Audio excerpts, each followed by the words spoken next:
Melissa.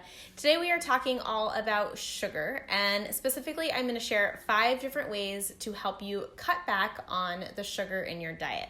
So the first thing I want to talk about is if sugar is good or bad. I know that it gets a really bad rap on like a bunch of health blogs and internet, blah, blah, blah, everywhere. Everybody says sugar is bad. And I do think that too much sugar is a bad thing, but I do also think that there are forms of healthy sugar that you can have into your diet.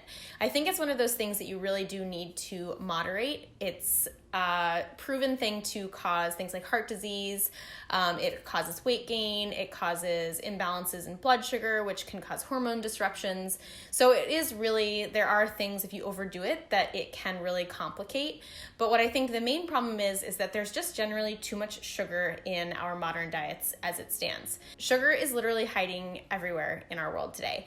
I think it's around 73% of packaged food in grocery stores has added sugar in it, and sugar can be labeled on a label under 60 different names. So you might not even be realizing that you're eating sugar when you are. So today I thought I would give some 5 really easy things that you can do right away that are going to help you cut back on the amount of sugar that you are eating in your diet. So the first thing is smoothies. We talk a lot about smoothies on this channel. I love smoothies. I think that they are amazing. They are so healthy. They're good for you. They're easy to digest. There's so many amazing benefits. But smoothies can be really high in sugar if you aren't careful of what you're adding in. So for example, I was at a juice shop yesterday, just like checking it out. I was over in Brooklyn and I looked at the smoothie ingredients on all of their smoothies. The base was a juice of some sort, so orange juice, apple juice, something like that. They would then add high sugar fruits like bananas and mangoes and pineapples. They would also be adding in dates and things that are just like continuing to ramp up the amount of sugar. Sure, that smoothie is going to taste amazing, but it is going to be full of sugar, like so high in sugar. So there are a few simple things that you can do if you are a smoothie drinker to cut back on the amount of sugar that you're getting every single day. I personally drink a smoothie every day, so that's why I thought we would start with it. And my tip is to swap half of the fruit in your smoothie with a frozen vegetable. And you guys have seen this in my What I Eat in a Day videos, but I always do this in every single smoothie that I make. I will half the amount of fruit that I would normally add in, and I'll use frozen cauliflower or frozen zucchini in its place. And the reason for that is that you are still getting that super smooth, super silky, absolutely delicious texture that you love with something like a frozen banana, but you're cutting the sugar in nearly half, if not more. So next time you make a smoothie, try thinking about taking maybe half of a banana or maybe just half a cup of pineapple instead of a full cup of fruit and swapping that in with half of a cup of the frozen vegetables. It's still going to taste amazing. It's still going to be super sweet. It's still going to be so delicious. And it's going to have that nice texture that you love, but it's going to be way lower in sugar. And that's great for the morning because it won't spike your blood sugar levels, causing you to go kind of roller coaster throughout the day. It's going to keep you a lot more satisfied and you're still going to love it. Don't worry. So that's tip number 1. Tip number 2 is to use warm spices and flavors that kind of trick your mind into thinking that something is a little bit sweeter than it is. And the 2 things that I love to use are cinnamon and vanilla. Those don't have any added sugar in them. They are just natural flavors, but they do kind of have this thing in your brain that kind of makes you think that you're eating something a little bit more sweet. I think this also really works with beverages like smoothies and coffees and matcha. You can totally use cinnamon or vanilla or some sort of like warming kind of quote unquote sweet spice to give it that really lovely flavor without the needed extra sugar. Tip number 3 kind of goes along with the same lines, but it's trying to incorporate a natural alternative sweetener for sugar in some of your things like coffee or matcha. So if you've watched any of my What I Eat in a Day videos, you know that I love monk fruit extract. There are a few alternative sweeteners that I recommend, actually just 2, and that is stevia and monk fruit extract. And what you want to do when you're purchasing those is you want to make sure that you're buying 100% pure extract. Those two things are completely natural. They come from plants. Make sure that you're buying a non-GMO one and also one that is organic if possible. And make sure to read the label that you are not getting one that has fillers in it. So some others have things like xylitol, or they have some sort of chemical sweetener added to it. You really want to make sure you get the pure extract. And I will link the ones that I recommend down in the description box. But it's a really great way to still get that sweetness. I would say don't try to overdo it, but I have monk fruit extract in my matcha every single morning. I still feel like I'm getting something sweet, but I'm not adding any sugar into my diet. I think that if you do have a sweet tooth, it's a good way to kind of curb that without spiking your blood sugar or making your body feel like it's having sugar.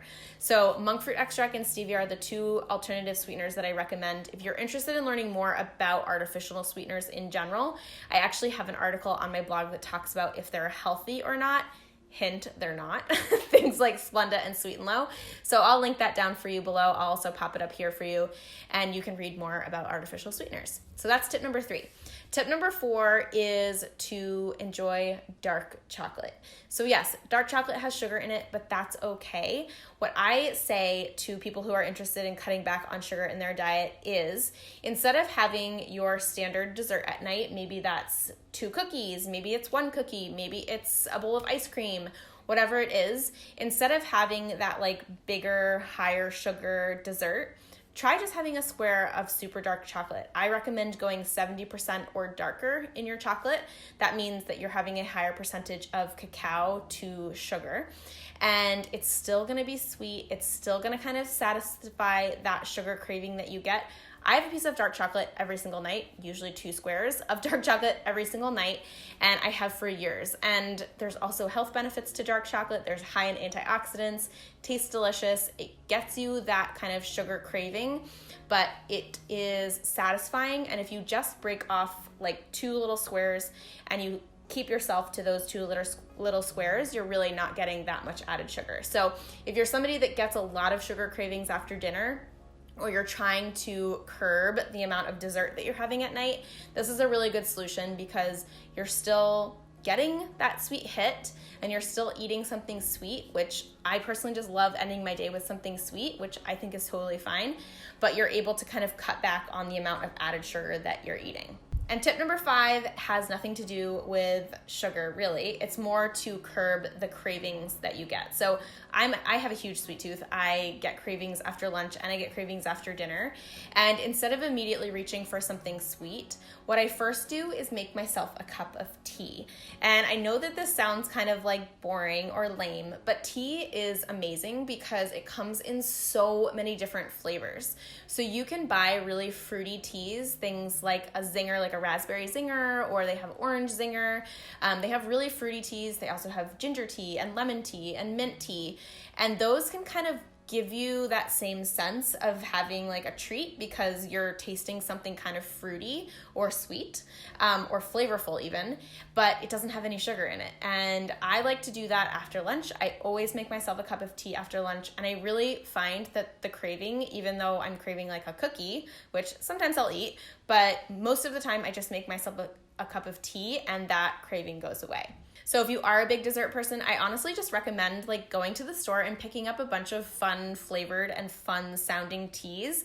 Try to make sure that they're herbal if you're going to be drinking them after dinner because you don't want to have caffeine because that's going to keep you up at night. So avoid things like black and green tea and chai. But if you find like fruity, maybe there's a blueberry tea, maybe there's a strawberry tea, something like that is going to taste so yummy. You could add a little bit of almond milk to it, make it kind of like a latte, and you don't have to have that extra sugar maybe. You might find really that does satisfy you enough, but if you do want to have a little something extra, have like a square or 2 of dark chocolate. So those are kind of my 5 quick and simple tips for cutting back on the amount of sugar that you're eating every single day. I think that if you incorporate these tactics into your day, like say tomorrow, try all 5 of them, or even just try 1, you really will find that you are reaching for less sugar. If you are a sugar person, I just want to preface and I want to end by saying that I don't want you necessarily to be afraid of sugar. I just want you to be a little bit more mindful of the types of sugar that you're adding into your diet. So rather than reaching for really refined high fructose like corn syrup or refined cane sugar, try to make healthier swaps. So if you guys have any questions on this, or if you want me to like expand on it, you can definitely leave a comment in the comment box. I am going to be doing a blog post to go along with this. It's not going to be live as you're watching this video, but it will be live in a couple weeks. So I'll come back to this video and update the description box. But I hope you find these tips helpful. If you have any other tips that you personally use to reduce sugar in your own life, I'd love to hear them. Definitely leave a comment down below and we'll just kind of open up the conversation. Before you go, don't forget to give this video a thumbs up if you enjoyed it. Tap that red button if you are not yet part of our community. It says subscribe and that will subscribe you. I am here twice a week sharing new videos. Every Tuesday is a food-focused video and every Friday is kind of whatever I want it to be. Sometimes it's a vlog, sometimes it's what I eat in a day, sometimes it's something a little bit more educational like this. So I hope you guys enjoyed it and I'll see you in the next video. Bye!